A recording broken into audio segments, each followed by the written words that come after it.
The day started like any other. Jake and his friends decided to take a detour during their weekend road trip, drawn to a dense and named forest they found on the map. The trees stood taller than anything they had ever seen, so thick they swallowed the sunlight whole. They joked about it at first, calling it a real-life lost world, but once they stepped past the first few trees, the road behind them seemed to vanish like it had never existed. Their phones lost signal almost instantly, leaving only the sound of their breathing and the occasional distant crack of a branch underfoot. They thought it was funny at first, exploring deeper, laughing, filming videos, but after a few hours, the laughter faded. Every direction looked the same. Every tree felt like it had shifted slightly when they were not looking. The air grew colder, heavier. They tried marking trees with knives and fabric scraps, but when they circled back, the marks were gone, like the forest was healing itself. Panic set in when they realized they were completely lost, with no sense of where they had come from. By nightfall, the darkness fell faster than it should have, swallowing the forest in a suffocating black. They built a small fire from broken branches,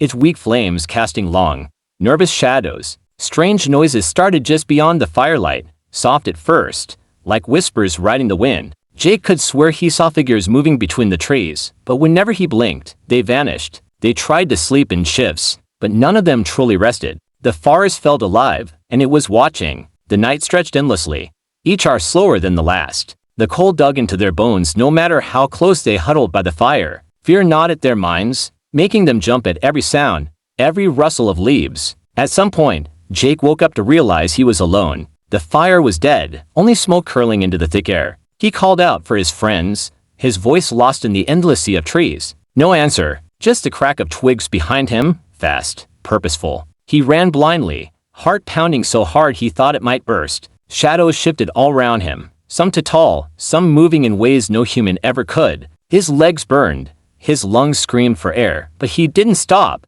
He couldn't stop. Dawn should have come, but the sky stayed trapped in an endless dark blue, like morning had been cancelled. Jake stumbled into a clearing where the trees thinned just enough to reveal a twisted wooden structure. It looked old, older than anything he had ever seen, covered in symbols he didn't recognize. Desperate and shaking, he stepped inside. The moment he crossed the threshold, a blinding light filled his vision, and for the first time in what felt like forever, he could breathe again. When Jake opened his eyes, he was lying on the side of the road, back at the edge of the forest, alone. His friends were nowhere in sight. His phone blinked back to life in his pocket, showing exactly 24 hours had passed. Behind him, the trees stood silent and still, as if they had never moved at all. But deep inside, Jake knew something was still watching from the shadows, waiting for the next foolish soul to wander too far.